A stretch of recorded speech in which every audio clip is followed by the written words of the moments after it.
The silence that envelopes the hills of Tiaty in Pokot East, Baringo County portray a picture of a deserted habitation. Save for the chirping birds, there is no other sign of life here. Picturesque and serene, but beyond the raw beauty, one of the best-kept secrets of this community lie. Only spoken about in hushed tones and only by real Pokot men.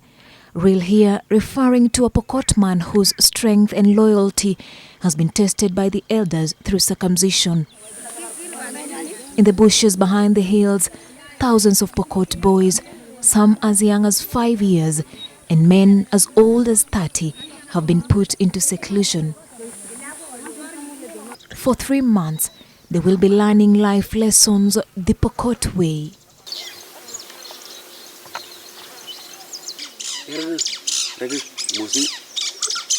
It's a new dawn for more than 300 boys of Cheptunoyo area in Ginyang, Tiaty Constituency. Early morning, before the sun gets too hot, the group of boys start their journey to manhood. Their first port of call, the river, for a quick bath. They then run uphill to a home where their circumcision and seclusion will happen. These images can only be captured from a distance as contact with the initiates is strictly forbidden. The Pokot elders are adamant that we cannot film the boys or go near them because it is taboo. Their story will be told by a group of elders who we have to go through a rocky trail up the mountains to meet. Hatuwezi kupiga picha, tutatosheka na picha hii ya sisi wasee. Alafu mutosheke. Leo metairi vijana hapa juu 377. These boys and men have to stay in seclusion for 3 months and sometimes more, as the Pokot tradition dictates. This is only the 3rd time that this ceremony is happening in this region. Unlike other communities that circumcise their boys annually or after 2 years, the Pokot take 15, 18, or even 20 years. This, they say, is because this practice is dictated and guided by a pair of unique stars. Isi nyota huwa ingine huwa pande hii, wakati mwingine ingine huwa pande hii. Sasa inatubidi tungoje mpaka wawe pande ya mashariki. Ukitairisha watoto wakati ingine iko pande hii, ingine iko pande hii, hapo ndio ajali itatokea mbaya. Haina mchoro ama mkusanyiko. Inafuatana, moja natangulia mbele, moja nafuata nyuma. Na moja ni bwana, moja ni bibi. Mwenye yako nyuma ni bibi, bwana iko mbele. The last time such a ceremony happened was 18 years ago. Before that, there was one in 1950. Most of the men who sit here today to tell us about this culture were circumcised in 1950. They call themselves the first generation or the Korongoro. The Korongoro gave birth to the Kaplelach, which is the 2nd generation circumcised in 1988.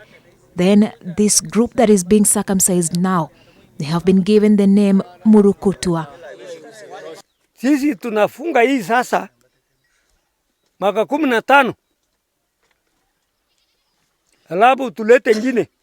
I'm expecting 3,700 from this region. And at the whole constituency, we are expecting almost 8,000. Each house, they call them house, where the initiation is going to take place, with around 200 or more than 200, like this one today is 377. And the other one we go there is 98. The other one is 317. So there's another one also down there of 284. The other one is 291. It varies with that kind. That's only one house. Every woman whose child is an initiate has to perform a set of duties, as well as adorn specific ornaments, including a beaded head ornament made from camel skin, fitted with a feather from an ostrich. It is referred to as songol. The women have to wear a traditional bell similar to the cowbell that is used to easily locate animals when they wander off. This is called the kadongot. Cheruto Kapkoyo lives in Nginyang, Pokot East. 2 of her sons have been up in the hills for more than 2 months now. Na sasa fanya hivi, hii saa ikikaa hapa hivi, ndatoa hii, alafu niingize, alafu inakuwa double, alafu sasa inafungua, alafu inakaa hivi, ina hang. Unaona?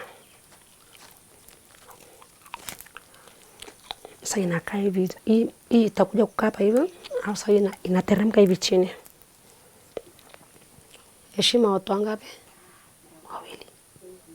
Na sawa kitoka huko, kila mtu anachukua yake, anajua first born, second born, hivyo tu. Watavalishwa.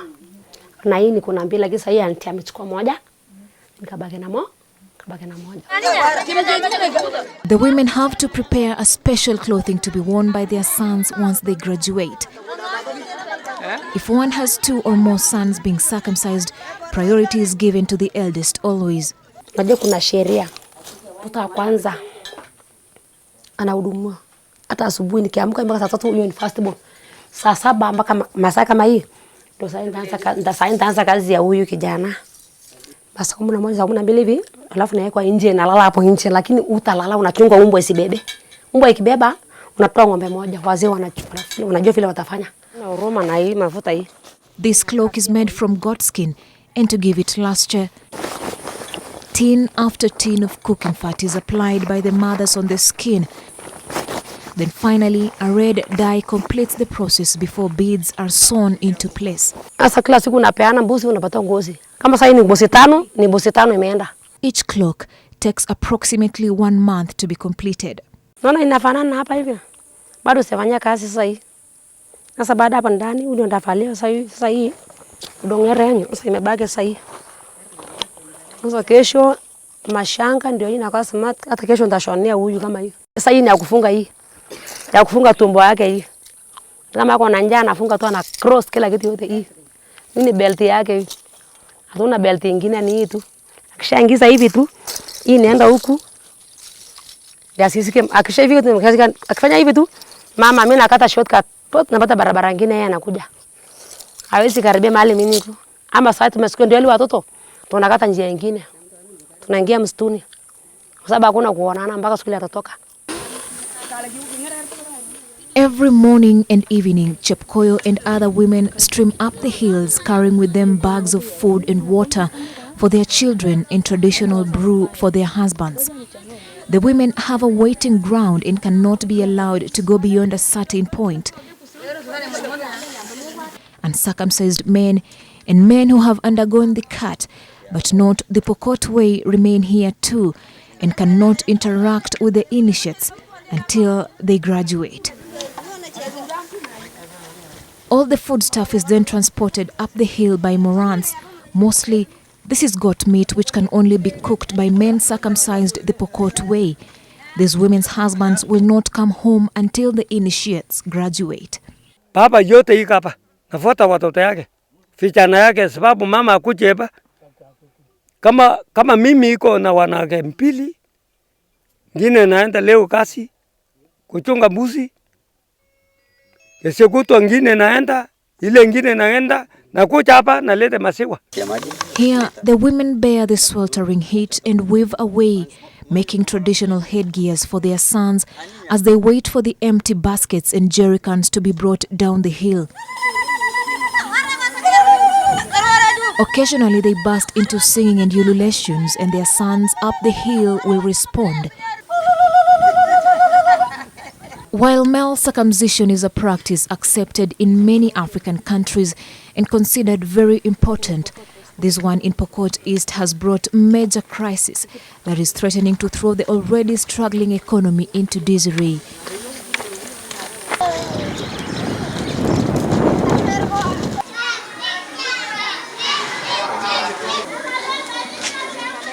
The circumcision and subsequent seclusion is happening when school is going on, and the education system in this region is suffering immensely. Boys are not in school. This is Riongo Primary School, which holds pupils from Standard 1 to Standard 5. At 9 a.m. on a Wednesday morning, only the head teacher, Collins Kasses, is in school. more than 3/4 of the boys have not reported to school since schools opened after the end-year break. Kuna wanafunzi kuanzia from class 2 even up to 5. There are only few 1, 2, 3 like that. As for yesterday, there were only 2 from class 2. There were only 2 in class 2. Only 1 in class 3, and there were none in 4 and 5. In the classes, empty desks and a deafening silence, save for the birds outside. At about 11 a.m., a handful of boys walk in through the school gate, a few with balls in their hands. Kases tells me they are ECD class pupils who have come just for the lunch served in school. Changamoto kubwa. Even this one, all these are new books, including this one. Stuff. These are new books. Even this one, also new books. But sasa shida, hakuna mwanafunzi mwenye anaweza soma kwa term hii. Kases says the whole term may pass by without him having even half of his 109 pupils in school. The situation is no different at Cheptonoyo Primary School and Katuwit Primary School in Ginyang. The head teacher of Cheptonoyo, Christine Keter, is afraid that she may have no boys to register for KCPE this year. Kwa mambo ya registration ya mwaka huu sijaweza kufanya kwa sababu those boys hawachakuja. Hata tukiingia darasa la 8 sasa tuko na wavulana 2 na wasichana 13. Kulingana na ripoti ile tuko nayo ni kwamba wanafaa kuwa wamejisajili ama kuwa wamekuwa registered for KCPE kufikia tarehe 31 Machi mwaka huu. So hofu ni kwamba huenda hawatakuwa wamefika wakati huo. Christine says some of her best performers in last year's KCPE may lose their spot in secondary school as many have gone for circumcision. Kama hii list niko naye about 18 boys watachelewa kwenda form 1 kwa sababu sijajua hata kama barua ichakuja na kama si ile shule understanding ama yenye naelewa hii mila ya hawa hiyo nafasi itapeana. The effect is not only on the boys. The school girls too bear the brunt of this tradition. Many are forced to skip school to help their mothers at home to take care of their brothers and fathers. Sharon Loere is a class 8 pupil at Chesakam Primary School, but she cannot attend classes yet because 2 of her brothers have been circumcised. Tangu shule ifungulie sijaenda, nikakuja huku, nikaambiwa na wazazi ndio uende next week. Mwenye ametairiwa hapa kuna 25 years na ameoa, na mwingine mwenye alitairiwa huko angejoin form 2 sahi. Kwa masomo unakuta watoto watapata wengine wameendelea mbele. Na kwa sisi walimu wanaturudisha nyuma kwa sababu huwezi ambia mtoto kwa sababu ulichelewa huko waache shule. Utakaribisha tu akuje uanze tena mahali utaanza. Na ukishaanza mahali utaanza itakubidi ufanyishe masomo ya ziada mara mingi. Kulingana na vile dunia inaenda saa hizi, jamii wangeweza kuwa na mbinu ambayo inaweza kuambatana na pengine masomo ama maisha ya kisasa. The first KCPE class at Cheptonoyo Primary School was registered in 2011. The teachers here say normally the number of boys in every class is higher than the number of girls, and this is attributed to cultural practices like early marriages which interfere with the girls' education. But today, this is a class 8 class, and out of 35 pupils, only 4 are boys. Pokot elders say they cannot release the boys at all for any reason, not even to attend school, as it is taboo to leave camp midway. Kati yao Murkutwa ni watu wako wasomi wengi ndani yake. Hata kuna wengine wameitwa kule Mango High School. Na tungeomba kwa hii mwezi moja mebaki tumalize tupunge hii college yetu, serikali watuhurumie, wasi nyang'anya hawa nafasi hizo wamepata. Kama ni mwezi mbili lazima akamilishe steps zote. Kama ni seta lazima amalize seta. Na ruhusa haiwezekane kwa kimbele kabisa. Utamaduni ni ngumu sana kutoa mtu ndani. This clash with the school dates was not this severe in 1988 when this ceremony last happened. This season, they say, there was a problem with the two stars that dictate the circumcision patterns. The stars were spotted in August, but there was a crisis as the lady's star came out before the man, and that is unacceptable. Na wakati bibi inatangulia, Bwana anatuma habari kwamba usinikocholee kichwa, yani usinyeshe mpaka nipite wewe, na wakati itakapopita mvua inaanza kunyesha, na akinyesha hapo ndio sasa kasi ya matairisho ya kutairisha vijana ndio inaanza. Na hizo kwa hizo siku zote ambayo inangojewa Bwana ipite ni muda mrefu sana, inakuja pole pole, inachukua muda mpaka iwaje bibi nyuma. According to Pokot culture, they cannot allow it. They rather even lose the child not to go to Form 1, but at least they finish the process.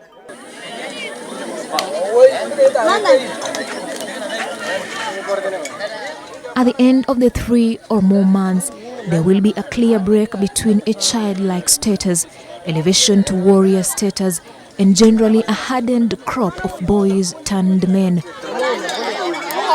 But again, the gap left by the missed lessons and missed schooling opportunities will definitely take a toll on this community. Male circumcision is so much the organizing principle of the Pokot culture, and the stigma of being uncut is so strong that many cannot opt out. Like many other communities that practice it, it is a vital rite of passage, and here it is used to test and show a man's strength. Pokot elders say their hands are tied as these cannot come second to anything. And if the government or the schools have to make any interventions, then those interventions have to accommodate their schedules and practices. Mercy Juma, Okande, NTV, Riongo, Tiaty Constituency in Baringo County.